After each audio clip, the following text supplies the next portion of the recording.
நான் வந்து அபிராமி அந்தாதி 100 பாடலையும் தனித்தனியாக ஒரு முறை பேசினேன். தொடர்ந்து ரொம்ப நாள் பேசிக்கிட்டே இருந்தேன் ஒரு இடத்துல. எனக்கு ஒரு ட்ரைனிங் வரணுமேன்னு நான் பேச ஆரம்பித்த காலம். அதில் வந்து அது மெட்ராஸ்லேருந்து அண்ணா நகர் தாண்டி ஒரு இடத்துல போய் வாரம் பேசிட்டு வருவேன். அண்ணா நகருக்கு அப்போ எப்படின்னு கேட்டிங்கன்னா, மெட்ராஸில் அண்ணா நகருக்கு லாஸ்ட்டு பஸ்ஸு ஒரு 9:30 மணிக்கு மேலே கிடையாது. 9:30 மணிக்கு அப்புறம் அண்ணா நகர்லேருந்து பஸ் கிடைக்காது, திரும்பி சிட்டிக்குள்ளே வர முடியாது. அப்படி இருந்த காலம். இப்போல்லாம் அண்ணா நகர் மெட்ராஸ் ஆகிடுச்சு, 24 ஹவர்ஸும் பஸ் சர்வீஸ்லாம் இருக்குது. அப்போ அது கிடையாது. என்ன நடந்ததுன்னு கேட்டால், 9:30க்கு முடிஞ்சு நான் வந்து இந்த பஸ்ஸு 9:30 பஸ் பிடிக்கணும். பட்டு என்னமோ கொஞ்சம் லேட் ஆகிடுச்சு. என்னை ஸ்கூட்டரில் கொண்டாந்து இந்த பஸ் ஸ்டாண்டில் விட்டுட்டு அந்த ஆர்கனைசர் போயிட்டார். அவர் இந்த வீட்டுக்கு போனால் என்ன, போவாட்டி என்ன, அதை பற்றிலாம் அவருக்கு பெரிய பிரச்சனை இல்லை. ஸ்கூட்டரில் கொண்டாந்து நான் ட்ராப் பண்ணியாச்சு, இனிமேல் பஸ்ஸு வந்தால் போ, வரலன்னா இங்கேயே உட்காந்துக்கோ. அவர் போயிட்டார், அவர் பாட்டுக்கு போயிட்டார். எனக்கு ஒரு ப்ளஸ் பாயிண்ட் என்னென்னா, அப்போ ஒரு அம்மா நிற்கிறாங்க. அந்த அம்மா கையில் ஒரு கை குழந்தை வச்சுருக்காங்க. அவங்களுக்கு பயமே என்னை பார்த்து தான்.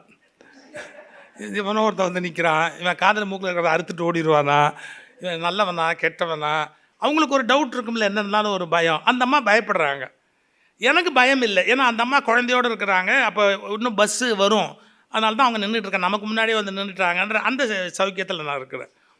அந்த குழந்தை என்ன பண்ணிக்கிட்டு இருந்தது, அவங்க இடுப்பில் உட்காந்துக்கிட்டு, இது பாருங்கள், காதில் இருக்கிற லோலாக்கு ஆட்டிக்கிட்டு, அவங்க அம்மா காதில் இருக்கிற லோலாக்கு இப்படி ஆட்டிக்கிட்டு, அவங்க அம்மா அப்படின்னு கொஞ்சிக்கிட்டு, அப்புறம் என்னமோ அந்த என்னெல்லாமோ பண்ணுது. அது அந்த குழந்தை அவ்வளோ ஹாப்பியாக இருக்குது. இந்த குழந்தை இவ்வளோ ஹாப்பியாக இருக்குது, அந்த அம்மா மகம் முழுக்க கவலையாக இருக்குது. லாஸ்ட்டு பஸ் வருமா வராதா, லாஸ்ட்டு பஸ்ஸு போயிருக்குமா, இவன் நல்லவனா கெட்டவனா, நம்ம குழந்தைக்கு ஏதாவது ஆகிடுமா, எத்தனை கவலை இருக்கும் அந்த தாய்க்கு. அந்த தாய் அவ்வளோ கவலையில் இருக்கா, அந்த குழந்தைக்கு ஒரு கவலையும் கிடையாது. நான் ஒரு வார்த்தை அதை மனசில் வாங்கிட்டு அடுத்த பேச்சில் சொன்னேன். இந்த அம்மா ரீச் பண்ண வேண்டிய டெர்மினஸ் வேறு, ஆனால் அந்த குழந்தை டெர்மினஸை ரீச் பண்ணிடுச்சு. அதோட டெர்மினஸ் அம்மாவோட இடுப்பு தான். ஏன்னா அம்மா இடுப்பை ரீச் பண்ண உடனே அதுக்கு சேஃப்டி, டோட்டல் செக்யூரிட்டி. பஸ்ஸு வந்தால் என்ன, வராட்டி என்ன, அதுக்கு அதை பொறுத்த வரைக்கும் அம்மாவோட இருந்துட்டு அதுக்கு சேஃப்டி. ஸோ அது டெர்மினஸ் ரீச் ஆகிடுச்சு. பட் அந்த அம்மாவுடைய டெஸ்டினேஷன் வேறு, அதை ரீச் பண்ண வேண்டிய இடம் வேறு, அதனால அந்த பயம் இருக்குது. அபிராமி அந்தாதிக்கு அடுத்த வாரம் விளக்கம் சொல்கிற போது சொன்னேன், ஒரு மனுஷன் ஒன்று புரிஞ்சுக்கணும், எப்படி அம்மாவோட இடுப்பு தான் குழந்தைக்கு டெர்மினஸோ, அது மாதிரி அபிராமியோட இடுப்பு தான் நமக்கு டெர்மினஸ்ன்னு. நாம் அதை ரீச் பண்ண வேண்டியபடி ரீச் பண்ணிட்டோம், நம்ம ஒரு டோட்டலாக போயிட்டோம்னா மற்றதெல்லாம் அவன் பார்த்துக்கிறா. நமக்கு என்ன லாபம், நமக்கு என்ன நஷ்டம், நமக்கு என்ன ப்ளஸ்ஸு, நமக்கு என்ன மைனஸு, அது அந்த மனோநிலைக்கு பேர் தான் ஒரு பக்தனுடைய மனோநிலை. பக்தினால என்ன நடக்கும் அப்படின்னு கேட்டான், அதான் நடக்கும். நீங்கள் கவலைப்பட்டாலும் ஒன்றும் பிரயோஜனம் இல்லை, கவலைப்படலேனாலும் ஒன்றும் பிரயோஜனம் இல்லை. ஒரு ஹாஸ்பிட்டலே ஒருத்தர் அட்மிட் ஆகிருக்காரு, நான் ரொம்ப கவலைப்படுறேன்னா என்ன ஆகிடப்போகுது, என்ன ஆகிடப்போகுது ரொம்ப கவலைப்படுறதுனால? பில்லு குறைக்கப்படாங்களா கவலைப்படுறதால? இல்லை. நம்ம கவலைப்படுறதால அவங்க உடம்பு சீக்கிரம் சரியாக போகுதா? இல்லை. நம்ம கவலைப்படுறதால சீக்கிரம் டிஸ்சார்ஜ் பண்ண போகிறாங்களா? இல்லை. நம்ம கவலைப்படுறதால ஒன்றுமே நடக்க போகிறதில்ல. நமக்கு ஒருவேளை மெடிசனை பற்றி அறிவு இருந்து இந்த மருந்துக்கு பதிலாக அந்த மருந்து மாற்றி கொடுங்கன்னு சொல்கிற அளவுக்கு இருந்தால் அறிவுபூர்வமாக யோசிக்கலாம். நான் எவ்வளோ கவலைப்பட்டேன் தெரியுமா, நான் எவ்வளோ கவலைப்பட்டேன் தெரியுமாண்ணா, அந்த கவலையால் என்ன பிரயோஜனம்? ஒன்றுமே பிரயோஜனம் கிடையாது. அதோட நிம்மதியாவது இருந்துட்டு போகலாமே. ஒரு சினிமாவில் ஒரு வசனம், எந்த சினிமான்னு எனக்கு நினைவு இல்லை, ஏன்னா எல்லாமே பிட்டு பிட்டாக தான் நம்ம யூடியூப்பில் பார்க்குறோம். நான் எங்கே போய் தேட்டரில் போய் உட்காந்து பார்க்குறேன், பிட்டு பிட்டாக இதுலேயே பார்ப்போம். ஒரு சீன் பார்த்தேன் சார். காதலி தொலைஞ்சு போய்ட்றா, எங்கேயோ தொலைஞ்சு போய்ட்றா. காதலன் அவளை தேடிட்டு வரான், கண்டுபிடிக்க. அவனை கடத்திட்டு போய்ட்டான், அதை கண்டுபிடிக்கிறதுக்காக வர்றான், காதலன் வர்றான். இந்த காதலன் வரும்போது, தேடிட்டு வரும்போது அவன் கூட ஒரு ஃப்ரெண்டு, சந்தானமும் யாரோ ஆக்ட் பண்ணுறாங்க அந்த ரோல், யாருன்னு டக்குன்னு ஞாபகம் வரல எனக்கு, யாரோ ஆக்ட் பண்ணுறாங்க, கூட ஒரு ஃப்ரெண்டு. எல்லா ஹீரோவுக்கும் ஒரு ஃப்ரெண்டு இருப்பான். சினிமாவிலன்னா கண்டிப்பாக ஹீரோவுக்கும் ஒரு ஃப்ரெண்டு இருக்கணும்ல. அந்த ஃப்ரெண்டு ஒருத்தன் கூட இருக்கான். அவன் திடீர்னு ஒரு கடையில் மசால் வடை போடுறாங்க, வடை சாப்பிடுவோமான்றான். இவன் காதலியை காணுன்ற பரபரப்பில் தேடிட்டு வர்றான், மசால் வடை போடுறாங்க. டக்குன்னு அவன் கேட்பான், நம்ம வடை சாப்பிடுவோமா அப்படின்னு. அவன் எரிச்சலாக சொல்லுவான், நான் இங்கே எவ்வளோ கஷ்டத்தில் இருக்கிறேன், நீ வடை சாப்பிடலாமான்னு கேட்குறியேன். வடை சாப்பிட்றதுக்கும் அவள் கிடைக்கிறதுக்கு என்ன சம்பந்தம்னு கேட்பான். நம்ம வடை சாப்பிட்றதுக்கும் அவள் கிடைக்கிறதுக்கு என்ன சம்பந்தம்? அவள் கிடைக்கணும்னா கிடைக்க போகிறா, இல்லைன்னா கிடைக்காம இருக்க போகிறா. நம்ம தேடினா தேட போகிறோம், முயற்சி பண்ண போகிறோம். இப்போ வடை சாப்பிட்றது நடுவில் என்ன தப்புன்னு கேட்பான். இப்போ வடை சாப்பிடணும்னு தோணுச்சு, வடையை எடுத்து சாப்பிட்றது. அவளை தேடிட்டு போகிறோங்கிறதுக்காக வடையை சாப்பிடாமல் இருக்கணும்னு என்ன கட்டாயம்னு ஒரு கேள்வி கேட்பான். ரொம்ப யோசிக்க வேண்டிய விஷயம். நாமளும் இந்த லைஃப்பில் ஏதோ ஒரு டெஸ்டினேஷனுக்காக ட்ராவல் பண்ணுறதுக்காக ஒரு சின்ன சின்ன சந்தோஷங்கள் கூட வாழ்க்கையில் இல்லாமல் இருக்கணுமா? எப்போ பார்த்தாலும் கவலையே பட்டுக்கிட்டு இருக்கணுமா? எப்போ பார்த்தாலும் நான் எவ்வளோ கவலைப்படுறேன் தெரியுமா, நான் எவ்வளோ கவலைப்படுறேன் தெரியும். அதுவும் இந்த பிள்ளையை வளர்க்குற போது பல பேர் இதை அடிக்கடி இந்த டைலாக் சொல்லுவாங்க. நான் உன்னை எவ்வளோ கவலைப்பட்டு வளர்க்குறேன் தெரியுமா, நான் எவ்வளோ கவலைப்பட்டு வளர்க்குறேன் தெரியுமா. ஒரு படத்தில் வடிவேலு சொல்லுவான், இந்த மாதிரி உன்னை என் வயிற்றில் வச்சு பெற்றேன்னு அந்த அம்மா சொல்லும்போது நான் எவ்வளோ கஷ்டப்பட்டு உட்காந்துருந்தேன்னு உனக்கு தெரியும். இருட்டாக இருந்தது, ஒரு லைட்டு கூட இல்லை, குத்த வச்சு உட்கார்ற மாதிரி அப்படியே இருந்த வேண்டியது. உனக்கு என்ன, நீ சௌரியமாக இல்லை சொல்கிறேன், நான் பட்ட பாடு என்னன்னு எனக்கு தானே தெரியும் அப்படிம்பா. எதுக்கு சொல்ல வரேன், நாம் லைஃப்பில் எல்லாமே அது நடத்துது, அது போக்கில் போகுதுன்னு விட்டுட்டோம்னா கவலைப்படாமல் இருக்கலாம். ஆனால் கவலைப்படுறதுனால நம்ம ஒன்றும் சாதிக்க போகிறது இல்லை. இதெல்லாம் தான் அந்த பக்தி கொடுக்குற ஒரு உயர்ந்த வாழ்க்கை முறை. நல்ல சந்தோஷமாக இருக்கிறவங்கள பாருங்கள், அப்படி அவங்க பாரு எல்லாம் பகவான் பார்த்துக்குவா இருப்பேன், எல்லாம் தானாக நடக்குது அப்படின்ற அந்த உணர்வில் மகிழ்ச்சியாக இருப்பாங்க. இப்போது டெக்னிக்கலாக வரேன். நான் முதல்ல ஒரு கிரவுண்டு ப்ரிப்பேர் பண்ணிட்டேன். இந்த கிரவுண்டுக்கு அப்புறம் டெக்னிக்கல்லாம் வரேன். பக்தி யோகம் அம்மா வரவேற்புரையில் சொன்னாங்க பார்த்தீங்களா, பக்தி யோகம், கர்ம யோகம், ஞான யோகம், பின்னால் ராஜயோகம்னு ஒன்று சேர்ந்துருச்சு. பிறகு பக்தி யோகம், கர்ம யோகம், ஞான யோகம், அதில் பிறகு ராஜயோகம்ங்கிறது இந்த சித்தர்களுடைய பயிற்சி முறை, மூச்சு அடக்கிறது, அது மாதிரியான டெக்னிக்கு, இதெல்லாம் குண்டலினி யோகம் செய்கிறது, இதெல்லாம் ராஜயோகத்தில் சேர்ந்து அதெல்லாம் பின்னாடி உள்ளே வந்தது. இருக்கட்டும். ஒருத்தன் பக்தி யோகம்னா, கர்ம யோகம்னா, ஞான யோகம்னா என்ன ஸ்டேஜ், எப்படி போகிறான். ஒரு அம்மா அப்பா நமக்கு என்ன வேணுமோ எல்லாம் அப்பா அம்மா பார்த்துக்கிறாங்க. அந்த ஒரு சந்தோஷத்தில் ஒரு குழந்தை வாழுற மாதிரி நமக்கு அம்மையப்பன் இருக்கிறான், இல்லை நமக்கு மகாவிஷ்ணு பெருமாள் தாயார் இருக்கிறாங்க, இல்லை நமக்கு ஒரு ஏசு இருக்கிறார், அல்லா இருக்கார், என்னமோ ஒன்று, ஏதோ எனி நேம் இருந்துட்டு போகுது, அது நம்மளை பார்த்துக்கும் அப்படிங்கிற கவலை இல்லாமல் வாழுகிற முறைக்குத்தான் பக்தி யோகம்னு பேர். யோகம் அப்படிங்கிற வடமொழி சொல்லுக்கு பொருந்துதல்னு அர்த்தம். ஆக்சுவலாக யோகம்னா பொருந்துதல். அப்போது பக்தியில் பொருந்தி இருத்தல், இறைவனிடத்தில் அன்பு காட்டுகிற பக்தியில் பொருந்தி இருத்தல். கொஞ்சம் ஒரு தமிழுக்கும் வடமொழிக்கும் இருக்க ஒரு வேறுபாடு நான் இப்போ சொல்ல போகிறேன். பக்தி, பத்தி அப்படின்னு 2 சொல்ல இருக்குது. பல பேர் என்ன நினச்சிக்கிட்டு இருக்காங்க, பக்திங்கிற வடமொழி சொல்ல அப்படியே பத்தின்னு தமிழில், பக்தியால் யானுனை பலகாலும் திருப்புகழில் வருது. அப்போ பத்தின்ற சொல்லு பக்திங்கிற சொல்ல டிரான்ஸ்லேட் இல்லை, அந்த தமிழாக வடிவமைத்து எழுதுகிற போது பத்தின்னு எழுதிட்டாங்க, கிடையாது. வடமொழியில் இருக்கிற பக்தி அப்படிங்கிற அந்த சொல்லுக்கான பொருள் வேறு, தமிழில் இருக்கிற பத்தி அப்படிங்கிறதுக்கான பொருள் கொஞ்சம் வேறு. எப்படி பாருங்களேன், குற்றாலம் நீங்கள் யாராவது சொல்லுவீங்களா, குற்றாலத்துக்கு போயிருந்தேன், அவன் என்ன குற்றம் பண்ணான்னு கொண்டாந்து நிறுத்தியிருக்க, என்ன குற்றம் செய்தான், குற்றம் என்ன குற்றம் செய்தான் அப்படி கேட்க மாட்டான். என்ன குற்றம் பண்ணாமல் அந்த காலத்தில் தொட்டி முத்தத்தில் தண்ணி விழுதுபார், முற்றம் சொல்ல மாட்டோம், முத்தம், தொட்டி முத்தத்தில் தண்ணி விழுதுபார் அப்படிம்போம். இற்று, அதாவது வல்லினர தமிழில் எல்லாமே இத்தா மாறும். குற்றாலம், முற்றம், செற்றம், இப்படி எல்லாமே இத்து பயன்படுத்தி தமிழில் பயன்படுத்துகிற வழக்கம் உண்டு. அப்படி இது பாருங்கள், பற்று அப்படிங்கிறது ஒரு கொம்பு இருக்குது, அதை ஒரு கொடி சுற்றி சுற்றி சுற்றி மேலே போகுது, இதை பற்றி கொண்டு அது மேலே வளருகிறது. அப்படி பற்றி கொண்டிருத்தல் என்பதிலிருந்து தமிழில் வந்த சொல் பத்தி. பத்தியால் யான் உனை பலகாலும் திருப்புகழுக்கு பற்றி கொண்டு வாழ்நாள் முழுக்க அந்த இறைவனை பற்றி கொண்டு நான் மேலே போகிறது. அதுக்கு பற்றுதல், பற்றற்றான் பற்றினை அப்பற்றை பற்றுக பற்று விடற்கு திருவள்ளுவர் எழுதுகிறார். பற்றுக பற்றற்றான் பற்றினை அப்பற்றை பற்றுக பற்று விடற்கு. உன் பற்றுக்களை விடுவதற்கு பற்றற்றவனுடைய பற்றை பற்றிக்கொள் அப்படின்னு சொல்கிறார். அந்த பற்றுதல் என்பதிலிருந்து பிறந்தது தமிழினுடைய பத்தி என்ற சொல். வடமொழியில் அன்பு என்பதை வெளிப்படுத்துவதற்கான சொல் பக்தி என்பது. சரி, அன்பில் என்ன இருக்குது இந்த உலகத்தில்? நான் அடிக்கடி சொல்கிறது, வலிமையான முரடான விலங்குகள் சிங்கம், புலி, அது சுலபத்தில் அடங்காது, கட்டுப்படாது, எப்போ வேணாலும் வன்முறையில் ஈடுபடும்னு சொல்கிற விலங்குகள் காட்டு விலங்குகள் அப்படிங்கிறா. இது நாய் மாதிரி சில பேருக்கு கட்டுப்படுது. எது? சிங்கம், புலி. யாருன்னா குட்டியிலேருந்து வளர்த்தவனுக்கு. ஒரு 3 மாதம் 4 மாதம் காட்டில் சில தாய் சிங்கம் குட்டியை விட்டுட்டு போயிடும், இல்லை தொலைஞ்சு போயிடும். எங்கேயோ போன இடத்துலேருந்து வராது. தாய் புலி இப்படி வராது. வெளிநாட்டில் இருக்கிறவங்களுக்கெல்லாம் காட்டுக்கு அடிக்கடி போகும்போது அது மாதிரி குட்டிகளை தூக்கிட்டு வந்துடுவாங்க. தூக்கிட்டு கவர்மெண்ட்டோட பர்மிஷன் வாங்கி வீட்டில் வளர்ப்பாங்க. தானே வளர்த்துக்கிறேன் அப்படின்னு வளர்ப்பாங்க. பட் என்னென்னா அங்கெல்லாம் ரூல் எப்படின்னா, அதுக்கு ஒரு காலம் இருக்குது. புலினா இத்தனை வருஷம் வரைக்கும் தான் நீங்கள் வீட்டில் வளர்க்கலாம், அதுக்கப்புறம் வீட்டில் வளர்க்கக்கூடாது, கொண்டு போய் காட்டில் விட்டுடணும். சிங்கத்தையும் இது மாதிரி இத்தனை வருஷம் வளர்க்கணும், மறுபடியும் கொண்டு போய் காட்டில் விட்டுடணும் அப்படிம்பாங்க.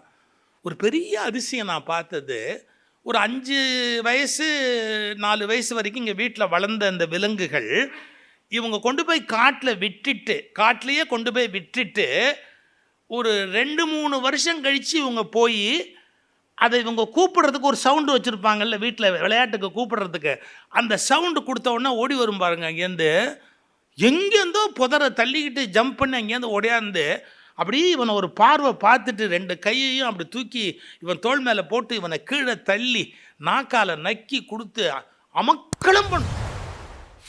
புலி பொதுவாக கடிக்கும்பாங்க, சிங்கம் பொதுவாக கொல்லும்பாங்க. ஏன் அதுங்கெல்லாம் கொல்லலை?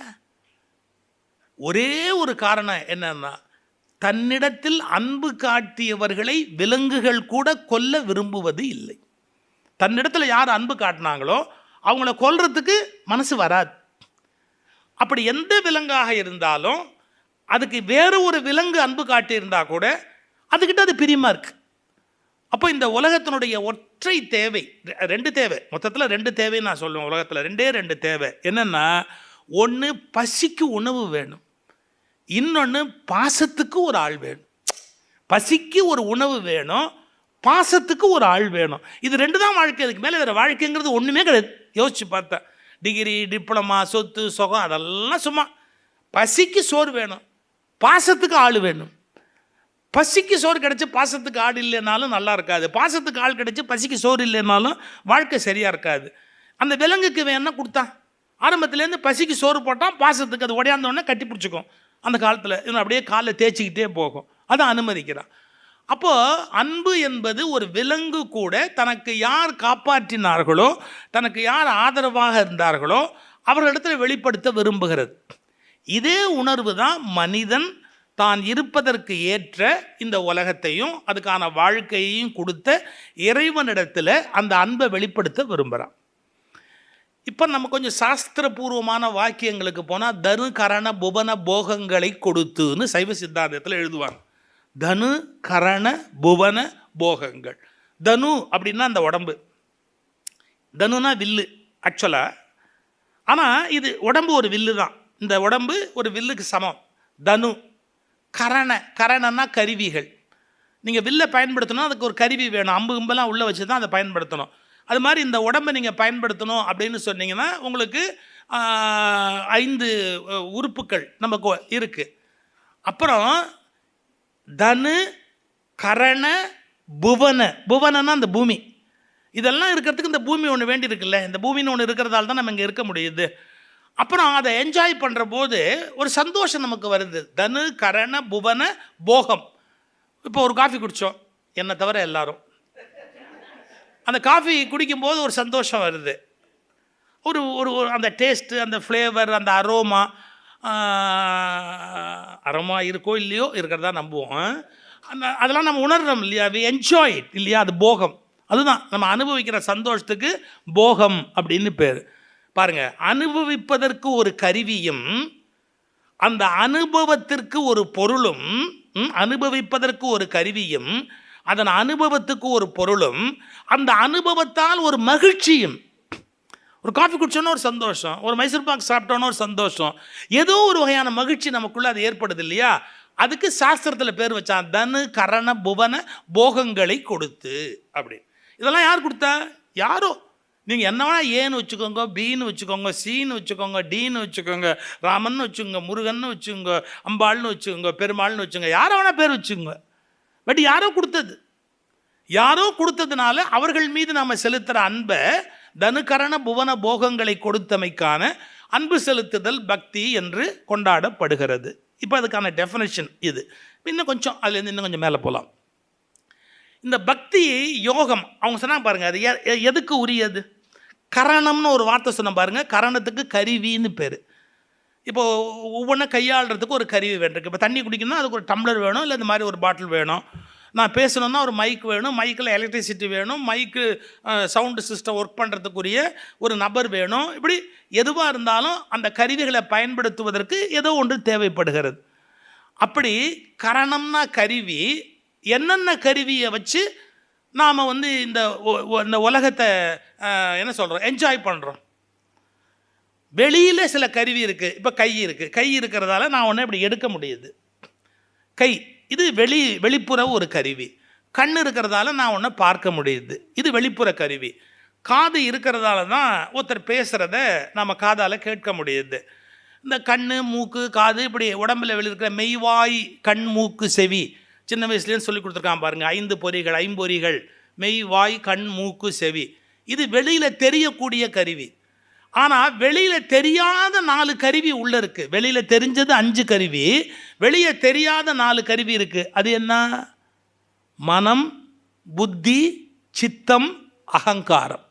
எப்படி? மனம், புத்தி, சித்தம், அகங்காரம். இது 4 உள்ளே இருக்குது. வெளிப்பட தெரியாது. மனம் எங்கே இருக்குன்னு யாருக்கா தெரியுமா? தெரியாது. புத்தி எங்கே இருக்குது அப்படின்னு தெரியுமா? தெரியாது. சித்தம் எங்கே இருக்குது? தெரியாது. அகங்காரம் எங்கே இருக்குது? தெரியாது. ஆனால் இருக்குது. இது 4மே உள்ளே இருக்குது. மனம், புத்தி, சித்தம், அகங்காரம். இதில் பேஸ் எதுன்னு கேட்டிங்கன்னா மனம். இந்த மனம் அப்படிங்கிறதுக்கு 4 யோகம் சொன்ன பார்த்தீங்களா? பக்தி யோகம், கர்ம யோகம், ராஜயோகம், ஞான யோகம். எப்படி நம்ம பெரியவங்க வகுத்தாங்கன்னு தெரிஞ்சுக்கணும். மனம் என்பதற்கு சரியான ஒரு மார்க்கம் தான் பக்தி யோகம். புத்திக்கு உரியது எதுன்னு கேட்டால் ஞான யோகம். கொஸ்டின், ஓயாமல் கொஸ்டின். நான் அடிக்கடி சொல்கிறது, நீ ஏதேனும் ஒன்றை கேள்வி கேட்க தொடங்கிவிட்டால் உன்னால் பக்தனாக நீடிக்க முடியாது. You have no right to question. நீ கொஸ்டின் கேட்பேங்கிறியா, நீ இனிமேல் பக்தி மார்க்கத்தில் நீடிக்க முடியாது. எப்படி சார் அந்த சாமி இந்த சாமின்னு 7 சாமி இருக்குமா அப்படின்னு கேட்டால், தம்பி நீ வேறு கிளாஸ் போக வேண்டியது தான். இனிமேல் நீ 6th Cயில் இருக்க முடியாதுப்பா, 7th Aக்கு போ. மாற்றிடுறாங்க. இனிமேல் ஒன்று பக்தி யோகத்தில் வச்சுக்க முடியாது. ஏன்னா பக்தி யோகத்தில் கொஸ்டினுக்கு இடமே கிடையாது. இதுதான் பல பேருக்கு புரியல. நான் பக்தனாகவும் இருப்பேன், கேள்வியும் கேட்பேன் அப்படின்னா நீ கேள்வி கேட்க முடியாது. இப்போ பாருங்களேன், எனக்கு ராமர் பிடிக்கும்னு ஒருத்தர் சொல்கிறார். ஐயோ எனக்கு கிருஷ்ணர் தான்பா ரொம்ப பிடிக்கும் அப்படிங்கிற. என்ன பெரிய வித்தியாசம்? எனக்கு அம்பாள்னா உயிர் அப்படிங்கிறார் ஒருத்தர். எனக்கு விநாயகர்னா ரொம்ப இஷ்டம், இஷ்ட தேவத்தை ஒரு பேர் வச்சுருக்கோம். எனக்கு விநாயகர்னா ரொம்ப இஷ்டம் அப்படிங்கிறார். ரீசன் இருக்கா? நாங்கள் காலேஜில் படித்த போது ஒரு ரொம்ப ஸ்மார்ட்டான ஒரு ஃப்ரெண்டு, நல்ல ரொம்ப பர்சனாலிட்டியாக இருப்பார், பணக்கார வீட்டு பையன், எல்லா வகையிலையும் அவர் வெல் குவாலிஃபைடு. அவர் ஒரு பெண்ணை விரும்பினார். காலேஜில் படித்த அந்த பொண்ணை விரும்பினார். லவ் ப்ரப்போஸ் பண்ணார். போய் அந்த பொண்ணுகிட்ட ப்ரப்போஸ் பண்ணார். அந்த பொண்ணு ஒன்றும் அவமானப்படுத்தவும் இல்லை, ஒன்றும் சொல்லலை. சாரி, நான் உன்னை விரும்பலை, நான் உன்னை விரும்ப என்னால் முடியாது, ஐ டோன்ட் லைக் யூ அப்படின்ட்டு பேசாமல் போயிட்டாங்க. அவமானப்படுத்தலை, சண்டை போடலை, கோவப்படலை. இவர் என்ன கேதமா கேட்டார், ஏன் நான் ஒர்த்து இல்லையா, நான் பர்சனாலிட்டியாக இல்லையா, நான் ஏர்ன் பண்ண முடியாதா, என்னுடைய சொத்து என்ன தெரியுமா, என்னுடைய ஹைட் என்ன தெரியுமா, ஏன் எங்கள் அப்பா யார் தெரியுமா? இவர் என்ன கேட்குறாரு, ஒய் யூ ஆர் ரிஜெக்டிங், என்னை நீ ஏன் விளக்குற, ஏன் வேணான்னு சொல்கிற, நீ வேணான்னு சொல்கிறதுக்கு ஒரு காரணமாவது சொல்லுன்னு கேட்குறாரு. இப்போ சொல்கிறேன், ஒருவரை பிடிப்பதற்கும் காரணம் கிடையாது, ஒருவரை பிடிக்காமல் போவதற்கும் காரணம் கிடையாது. இது பல பேருக்கு தெரியாது. இந்த கிளாரிட்டி பல பேருக்கு கிடையாது. ஒருவரை பிடிச்சிருக்குன்னு சொல்கிறதுக்கும் காரணம் கிடையாது. இன்ன காரணத்தால் எனக்கு பிடிச்சிருக்குன்னு சொல்கிறதுலாம் பைத்தியக்காரத்தனம். இன்ன காரணத்தினால எனக்கு பிடிக்கலன்னு சொல்கிறதும் பைத்தியக்காரத்தனம். மனசுக்கு திடீர்னு பிடிக்கும், மனசுக்கு திடீர்னு பிடிக்காது. பிடிக்கும் பிடிக்காது என்பதற்கு தயவு செய்து காரணங்களை தேடாதீர்கள். காரணங்களின் அடிப்படையில் பிடிப்பும் பிடிக்காமையும் ஏற்படுவதில்லை. மனதின் எந்த செயலுக்கும் உங்களால் நியாயமான லாஜிக்கல் ரீசன்ஸையும் சொல்ல முடியாது. ஒருத்தர் ஏகப்பட்ட உப்பு போட்டு திம்பார், ஒருத்தர் ஏகப்பட்ட புளிப்பாக சாப்பிடுவார், ஒருத்தர் ஏகப்பட்ட காரத்தை போட்டு திம்பார். ரொம்ப வருஷமாக அவர் சாப்பிட்டது காரணமாக இருக்கலாம், அது மட்டும் இல்லை அவருக்கு பிடிச்சதாக இருக்கலாம். ஒரு சின்ன சீக்ரெட்டு, உங்களுக்கு பிபி ஜாஸ்தியாக இருக்கும்போது ஃபுட்டுலேயே உப்பு கம்மியாக தெரியும். பிபி ஜாஸ்தியாக இருக்கும்போது உப்பு கம்மியாக போட்ட மாதிரி தெரியும். அதுக்கு பொண்டாட்டியை திட்டி இன்னும் பிபி ஏறும். ஓய் உமக்கு பிபி ஜாஸ்தின்னு அவ ஓரளவுக்கு லிமிட் பண்ணியிருக்கா. உமக்கு பிபி ஜாஸ்தியாக இருக்கிறதால நார்மல் உப்பு போட்டாலும் உப்பு கம்மியாக தெரியும். இது உண்மை. பிபி நமக்கு கூடும்போது உப்பு கம்மியாக தெரியும் நம்ம டேஸ்ட் பண்ணுறது. இதுக்கு அவ்வளோ போட்டு கத்திக்கிட்டு இருந்தா இதுவாது நான் காரணம் கண்டுபிடிச்சி சொல்கிறேன். ஓரளவுக்கு மெடிக்கலில் ரீசன் இருக்குது. ஒரு நபரை பிடிக்கிறதுக்கும் பிடிக்காமல் போகிறதுக்கும், ஒரு ஃபுட்டை பிடிக்கிறதுக்கும் பிடிக்காமல் போகிறதுக்கும். நீங்கள் சில பேர் வீட்டில் அந்த சேர் அங்கே போடு அப்படிம்பாங்க, இங்கே போட்டார் அங்கே போடு, ஐயோ இங்கே போட்டால் டிவி பார்க்க, நான் சொல்கிறேன் அங்கே போடு. ஏன் அந்த சேர் அங்கே இருந்தால் எனக்கு பிடிக்காது. அந்த சேர் அங்கே இருந்தால் பிடிக்காதுன்னா நீங்கள் என்ன பண்ணுவீங்க? நீங்கள் அந்த சேரில் இருக்கிற ஆளை பிடிக்காதுன்னு சொன்னாலாவது நியாயம் இருக்குது. அந்த சேர் அங்கே இருந்தால் எனக்கு பிடிக்காது உண்டா இல்லையா? உலகத்தில் ரீசனிங் இருக்காது. அது லாஜிக்கல் ரீசன் ஏதாவது இருக்கா? ஒன்றுமே கிடையாது. ஸோ லாஜிக்கலான விஷயத்துக்கு கட்டுப்படாதது தான் மனசு. இந்த புடவை ரொம்ப பிரமாதமாக இருக்குல்ல, பார்க்க சகிக்கலை. இன்னொருத்தன் ஒவ்வொரு வீட்லையும் ஒன்று நடக்கும் தெரியுமா? சாப்பாடு நல்லாவே இல்லைன்னு ஹஸ்பண்ட் சத்தம் போட்டு போன உடனே பையன் வந்து சொல்லுவான், அம்மா சூப்பர்மா சாப்பாடு. இதை போய் உங்கள் அப்பாட்ட சொல்கிறேன், இப்போ தான் இது சாப்பாடான்னு என்னை கேட்டுட்டு அந்தாண்ட போனார் அவர். ஐயா அவருக்கு ஒன்றுமே தெரியாதுமா, அவருக்கு ஒன்றுமே தெரியாது, அவருக்கு டேஸ்ட்டே சரியாக தெரியாதுமா, அதனால தான் அவனை கல்யாணமே பண்ணார். அதையேம்மா பெருசாக எடுத்துக்கிற? இவன் பாருங்கள் இருக்கிற போது இன்னும் சேர்த்து வேறு வம்பு போட்டு கொடுத்துட்டு போயிட்டான். நான் சொல்ல வந்தது என்னென்னா, ஹஸ்பண்டுக்கு பிடிச்ச டேஸ்ட்டு பையனுக்கு அவர் ஒரு நாள் சொல்வார், பிரமாதம் சமையல் இன்றைக்கி எக்ஸலண்ட்டாக இருக்கும் பார். பையன் வருவான், என்னம்மா யார் மூஞ்சிலம்மா முழிச்ச? ஏன் இது என்னம்மா இது சாம்பாராம்மா? அது வாயில் வைக்கவில்லை, உங்கள் வீட்டுக்காரர் தான் சாப்பிட்லாம். அவன் அதுக்கு ஒரு இது வேறு சொல்லுவான், உங்கள் வீட்டுக்காரர் மட்டும்தான் சாப்பிட்லாம் தெரியுமா, மனுஷன் சாப்பிட்ற மாதிரி இல்லை இது அப்படின்பா. ஏன்? பையனுக்கு பிடிச்சது அப்பாவுக்கு பிடிக்கல, அப்பாவுக்கு பிடிச்சது பையனுக்கு பிடிக்கல, அப்பாவுக்கும் பையனுக்கும் பிடிக்கல, அது வேறு. ஆனால் உணவுலேயே ஒருவருக்கு பிடிச்சது ஒருத்தருக்கு பிடிக்கல. இன்னொன்று சொல்கிறேன், கோச்சுக்காதீங்க, நேத்திக்கு உங்களுக்கு பிடிச்சது இன்றைக்கி பிடிக்கல. நான் திடீர் எங்கள் வீட்டில் வந்து அருள் வாக்கு நடக்கும், எப்படி தெரியுங்களா? அவள் வந்தோடனே கேட்காதீங்க, மற்ற ஊரில் பேசிட்டு நான் ஓடி போயிடுவேன், இந்த ஊரில் நான் மாட்டிக்குவேன். அவருக்கு வெயிட் பண்ணணும். காலையில் நீங்கள் காஃபி சாப்பிட போகிறீங்களா டீ சாப்பிட போகிறீங்களான்னு என்னை கேட்கணும். என்னை கேட்காம அவள் ப்ரிப்பேர் பண்ண முடியாது. அவள் உட்காந்துருப்பா, பாலெல்லாம் காய்ச்சி வச்சுட்டு வெயிட் பண்ணிகிட்டே இருப்பாள். காஃபியா டீயா யோசிச்சு சொல்கிறேன் இல்லையா? இதை யோசிக்கிறதுக்கு என்ன இருக்குது எனக்கு தெரியாது. நான் போய் இப்போ ப்ரஷ் பண்ணிவிட்டு அப்புறம் இப்படிலாம் வந்து உட்காந்துட்டு அதுக்கப்புறமா யோசிச்சு சொல்லுவேன், டீ கொடு அப்படி. நீங்கள் கேட்பீங்கன்னு நான் ஃபில்டர்லாம் போட்டு படாத பாடுபட்டு எல்லாம் ஃபில்டரை இறக்கி வச்சுருக்கேன். இப்போ யார் குடிப்பா அந்த ஃபில்டர் காஃபியை? நான் குடிக்கிறதே இல்லை, யார் குடிப்பா அப்படின்னு சொல்லிட்டு சரி டீ போடுறேன் அப்படின்பா. நான் என்னை பற்றி வருத்தப்பட்டிருக்கேன். இப்போ நான் காஃபி குடிக்கிறேன்னா டீ குடிக்கிறேனான்னு எது என்ன அருள் வாக்கா? கையில் கொத்து வேப்பிலையோடையே நான் உட்காந்துருக்கேன். அதாவது அந்த நேரத்தில் ஒரு மூடில் இது சாப்பிட்டா பிரமாதமாக இருக்கும் அப்படின்ற மாதிரி ஒன்று தோணும். அதுக்கு லாஜிக்கல் ரீசன் கிடையாது. இதுக்கு தாங்க மனம்னு பேர். இதுக்கு ரீசன் சொல்கிறான், சாஸ்திரத்தில் சொல்கிறான், மனம் என்பது உன் பழைய ஜென்மத்து வாசனைகளின் மூட்டை. வாசனா அது இன்னைக்கு நேற்று அக்குமுலேஷன் இல்லை, அது ஜென்மாந்தரத்தில் உனக்கு அக்யூமுலேட் ஆகி வந்தது. ஸோ அதுக்கு லாஜிக்கல் எக்ஸ்பிளனேஷனே கொடுக்க முடியாது. இதுதான் பல பேர் கஷ்டப்படுறாங்க. ஒருத்தருக்கு ராமனை பிடிக்கும்போது ஒருத்தருக்கு ராமன் பிடிக்காது, ஒருத்தருக்கு முருகனை பிடிக்கும்போது இன்னொருத்தருக்கு முருகன் பிடிக்காது, ஒருத்தருக்கு சிவனை பிடிக்கும்போது இன்னொருத்தருக்கு விஷ்ணு தான் பிடிக்கும். இதை எதையுமே கொஸ்டின் பண்ணக்கூடாதுன்றதான். அவங்களுக்கு என்ன பிடிக்குமோ அவங்க பண்ணிக்கிட்டுமே. நம்ம போய் இதுதான் கடவுள், இதை கும்பிட்டுப்பாரு, அதை கும்பிட்டு அதை தான் கும்பிட்டுப்பாரு, இந்த வேலையே வேணான்றதுதான். லாஜிக்கலான எக்ஸ்பெக்டேஷனு, கொஸ்டினிங்கு, ஆன்சரிங்கு, கொஸ்டின் ஆன்சர்லாம் இல்லாததுக்கு தான் பக்தின்னு பேர். ஸோ அதை புரிஞ்சுக்கணும். அதில் ஒன்றுவது அதை வந்து மனசு என்ன சொல்லுதோ அது வழியாக போகிறது. பட் ஒரு கொஸ்டின் இருக்குது,